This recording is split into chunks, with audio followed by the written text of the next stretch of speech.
अरे आप अभी तक ऐसे ही बैठे हैं? मुझे इतना सारा सामान बांधना है, मेरी कुछ मदद करा दीजिए। कमला जी ने अपने पति गोविंद जी से कहा। अरे भाग्यवान, शहर रहने जा रहे हैं, पूरा गांव बांध कर ले जाओगी क्या? गोविंद जी ने अपने पत्नी कमला को सामान बांधते हुए देखा तो आश्चर्य से बोले, हाँ तो ले जाऊंगी। मेरे बेटे से पहली बार मिलने शहर जो जा रही हूँ, पता नहीं कितने दिनों बाद वापस आएंगे। मैंने तो उसकी पसंद के यह लड्डू बनाए हैं और सूजी की मठरी, आम का अचार, यह बेसन के नमकीन। वहाँ मसाले शुद्ध थोड़े नहीं मिलते होंगे। महीने 2 महीने के वह भी बांध लिए, साथ में गांव का देसी घी। बेटे बहू हैं, शुद्ध खाएंगे तो स्वस्थ रहेंगे। पता नहीं शहर में कुछ मिलता भी होगा या नहीं। फिर अभी नई नई गृहस्थी बसी है। मुझे जो भी सामान समझ आया मैंने बांध लिया। मेरे बेटे और मेरे बीच में आने का आपका कोई हक ही नहीं है। मैंने कितना मना किया था आपको, कितना रोई थी, लेकिन फिर भी आपने शहर पढ़ने भेज दिया। अब तो केशव वहीं का होकर रह गया है। हम उसको कितना बुलाते हैं, लेकिन हमसे मिलने गांव कभी नहीं आता। हमें बिना बताए शादी भी कर ली। अरे हमें एक बार बता देता तो हम मना थोड़ी ना करते। अपनी पत्नी को भी एक बार गांव नहीं लेकर आया। कमला जी की आंखों से आंसू बहने लगे और वह भावुक हो गईं। सामान उनके हाथ से छूटने ही वाला था कि तभी गोविंद जी ने संभाला और बैठाया। इतना दुखी क्यों होती हो? मैं तो कब से उसे बुला रहा था, पर उस दिन वह पहली बार बोला कि आप ही रहने आ जाइए। उसे तो समय नहीं है, नौकरी भी तो करनी है। आजकल नौकरी घर परिवार और भावनाओं से ज़्यादा जरूरी हो गई है। अब तू सामान बांध ले, फिर ना कहना कि कुछ छूट गया है। और हाँ, वहाँ पहनने के लिए कुछ अच्छी साड़ियाँ भी रख लेना। बहू भी तो पढ़ी लिखी नौकरी वाली है, उसके सामने तो कुछ कम नहीं लगनी चाहिए। अरे बहू से कैसी होड़, और वह तो मेरी बेटी जैसी है। कम या ज़्यादा क्या होता है, अब उसके जैसी तो सुंदर नहीं लग सकती। वह तो जाने क्या क्या पहनती है। और यह कहकर कमला जी हंसने लगती हैं। कितना छोटा था हमारा केशव, और अब बहू भी लेकर आ गया। आपको याद है शादी के कितने सालों बाद वह हुआ था? मैंने मंदिर जाकर कितनी प्रार्थनाएं पूजा पाठ किया था, जो जिसने बोला वैसा किया था। कितने इंतजार के बाद मेरी गोद हरी हुई थी। और आपको याद है एक बार केशव छत पर पतंग उड़ा रहा था और छत से नीचे गिर गया। उसके सर में बहुत गहरी चोट आई थी। मुझे लगा मेरी तो दुनिया ही उजड़ जाएगी। मैंने भगवान से प्रार्थना की, बस मेरा केशव ठीक हो जाए, मुझे और कुछ नहीं चाहिए। और तभी डॉक्टर ने कहा कि केशव अब खतरे से बाहर है। हाँ कमला, सब याद है। तुम दिन रात केशव की देखभाल में लगी रहती थी, पूरी पूरी रात उसी के पास बैठी रहती थी। जब केशव बड़ा हुआ तो पढ़ने में भी अच्छा निकला और बड़ा होकर बड़ी सी नौकरी करने लगा है और शादी अपनी मर्जी से कर ली। लेकिन हमारा आशीर्वाद लेने तो आ ही सकता था, पर शायद इतना समय भी नहीं है तो उसके पास। अब छोड़ो ना, क्या पुरानी बातों को लेकर बैठ गए। इतने दिनों घर बंद रहेगा तो उसे भी संभाल कर जाना है। तभी मोबाइल में घंटी बजती है। सुनो जी, लगता है केशव का फोन है। वह लपक कर उठा लेती है। हाँ बेटा, कैसा है? तूने खाना खा लिया क्या? क्या माँ, हर बार एक ही सवाल। मैं कोई छोटा बच्चा हूँ क्या जो आप मुझे खाने की पूछ रही हो? मेरी बाबूजी से बात करवाओ। बाबूजी, उस खेत का क्या हुआ? आपने सौदा किया या नहीं? अब शहर में मुझे अच्छी सोसाइटी में फ्लैट लेना है तो जल्दी पैसा चाहिए, डाउन पेमेंट भी देना होगा।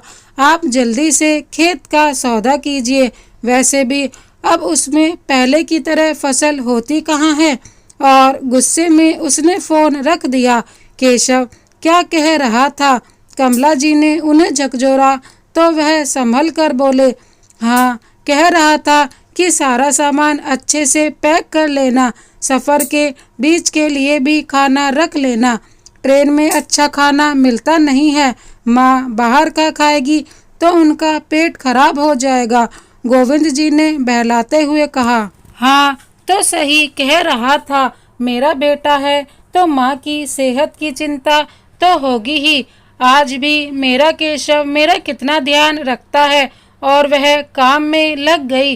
गोविंद जी के माथे पर चिंता की लकीरें उभर आईं। जिंदगी भर खेतों में काम किया, खेतों की फसल को ही बेचकर घर चलाया था। खेतों में उनकी जान बसती थी और केशव जिद कर रहा था कि जो भी खेत हैं उन्हें बेचकर पैसा उन्हें दे दें ताकि वह शहर में फ्लैट ले सके। पर केशव ने अपने बूढ़े माँ बाप के बारे में नहीं सोचा कि अगर खेत बेचकर सारे पैसे उसे दे दिए तो वह दोनों बुढ़ापे में खाएंगे क्या। गोविंद जी के खुद खेतों में काम करना मुश्किल था, लेकिन दूसरों से काम करवाते थे क्योंकि अभी से बेटे बहू पर निर्भर होना उन्हें मंजूर भी नहीं था। अब वह अपना जीवन अपने हिसाब से जीना चाहते थे। खेत बेच देंगे तो घर कैसे चलेगा? भले ही केशव कमाता है पर उसने आज तक अपने माँ बाबूजी पर एक भी पैसा खर्च नहीं किया था। बस शहर में उसके कितने खर्चे होते हैं यही गिनाता रहता था। अपने ही माता पिता पर खर्च करने से कतराता था। जब कमला जी सो रही थी तो गोविंद जी ने खेत के और घर के कागज निकाले और जल्दी सुबह ही अपने एक मित्र जो कि वकील थे उनके पास चले गए और सारी बात उन्हें बताई। वकील ने उन्हें सब कुछ समझाया, कुछ लिखा पढ़ी हुई और वह घर आ गए। सुबह सुबह कहाँ चले गए थे? रविकांत के घर चाय पीने गया था। तुम्हें तो पता है उससे मिले बिना मैं कहीं बाहर नहीं जाता। अब शहर जा रहे हैं तो घर खेत भी तो किसी को संभाल कर जाने पड़ेंगे। पर बताकर तो चले जाते। आप जल्दी से तैयार हो जाओ, मैंने रास्ते भर का खाना बांध लिया है। आपकी वजह से देर हो गई तो फिर माफ़ ना करूँगी। कमला जी बनावटी गुस्से में बोली, अरे वह तो ठीक है पर बहू के सामने मुझे हुक्म मत देना, ना ही डांटना, वरना वह भी मेरी इज्जत ना करेगी। ऐसे कैसे ना करेगी? जो मेरे पति की इज्जत ना करे उससे मेरा भी कोई वास्ता ना होगा, चाहे वह बहू हो या बेटा। बहू बेटा तो बाद में है, पहले तो आप ही रहोगे मेरे लिए। देखो अपनी बात पर कायम रहना, समय आने पर पलट ना जाना। गोविंद जी ने गंभीर होते हुए कहा।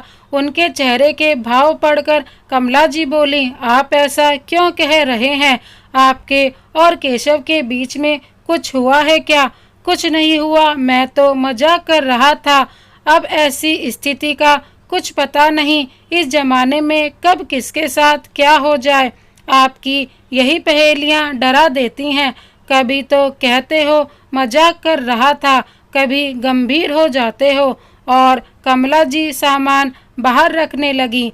कमला जी के हाथ से सामान लेते हुए बोले, बेटे से मिलने की बड़ी खुशी हो रही है।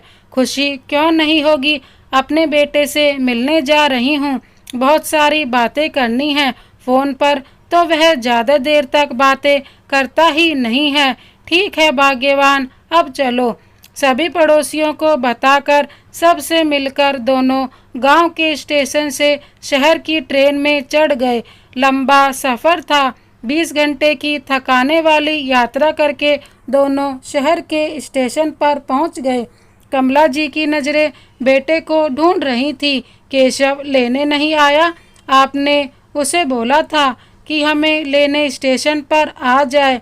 मुझे तो लगा दोनों बेटे बहू स्टेशन पर ही मिलेंगे। आज तो रविवार है, उनका ऑफिस भी नहीं है। सामान एक तरफ रखकर गोविंद जी ने कमला जी को बैठाया, फिर अपने बेटे को फ़ोन लगाया। केशव बेटा, क्या बाबूजी संडे है, चैन से सो भी नहीं सकता क्या? आपकी बहू भी देर रात तक काम करती है, आपने तो उसकी भी नींद खराब कर दी। आपको तो नींद इस उम्र में आती नहीं है, पर हमें तो आती है। कोई भी काम था तो देर से फोन कर देते। और बाबूजी, आपने खेत बेचे या नहीं? मुझे घर लेना है। और इधर दलाल ने एक रट लगा रखी है। आपको तो हमारी जरा भी चिंता नहीं है। कब से कह रहे हैं खेत बेच दो तो मैं घर ले लूं। अपनी पत्नी को कब तक किराए के घर में रखूंगा? कितनी जायदाद रखी है, क्या छाती पर लेकर जाओगे? वैसे भी इकलौती संतान हूँ, अभी दे दो, बाद में भी तो सब कुछ मेरा होगा। ठीक है, खेत बेचकर सारा पैसा तुझे दे दूंगा, पर फिर तेरी माँ और मैं क्या खाएंगे?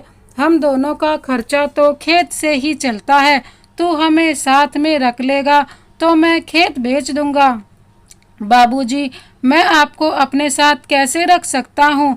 और प्रीति तो ऑफिस जाती है, फिर आपका मन भी तो गांव में ही लगता है। आप यहाँ नहीं रह पाओगे, फिर हमारी अपनी भी तो जिंदगी है।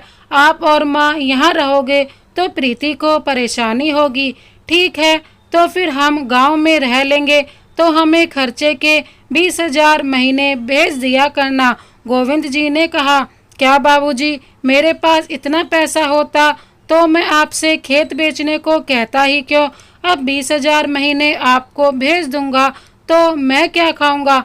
आप सब बेचकर शहर आ जाइए, यहाँ काफी वृद्ध आश्रम है, मैं आप दोनों को वहाँ रखवा दूंगा। समय पर खाना मिलेगा, ढेर सारे अपने ही उम्र के लोग होंगे। यह सुनकर गोविंद जी का खून खौल जाता है। वाह बेटा, हमने तुझे यही संस्कार दिए हैं। आज तूने बड़े अच्छे से अपना फर्ज निभाया है।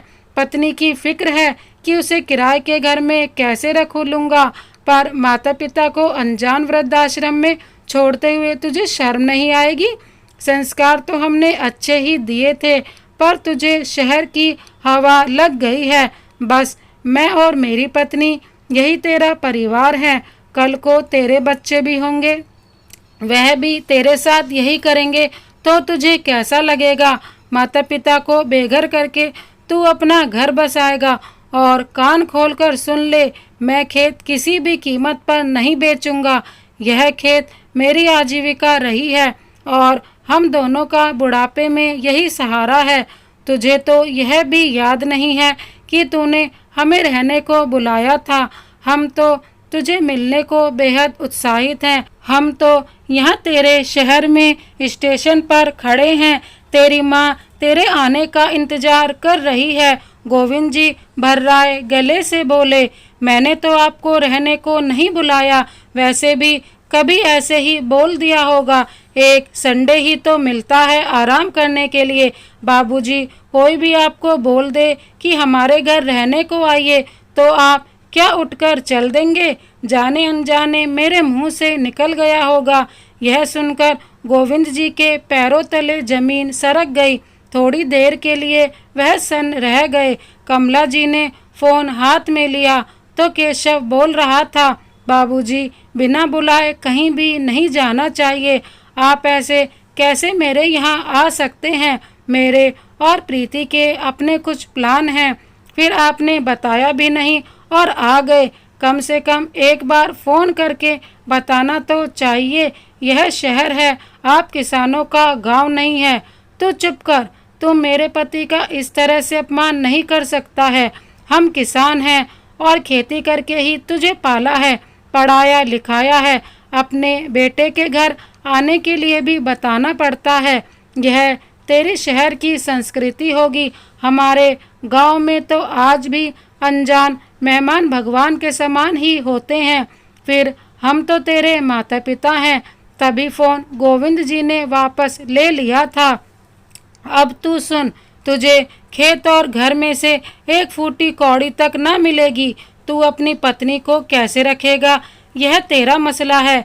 मैं आने से पहले ही सारे कागज तैयार करके लाया था।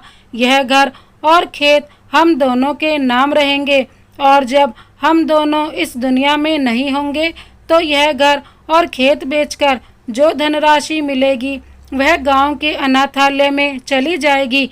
ईश्वर ने इतनी प्रार्थना के बाद तुझे दिया था। काश वह ईश्वर हमारी प्रार्थना सुनता ही नहीं तो हमें तेरे जैसा नालायक बेटा तो नहीं होता।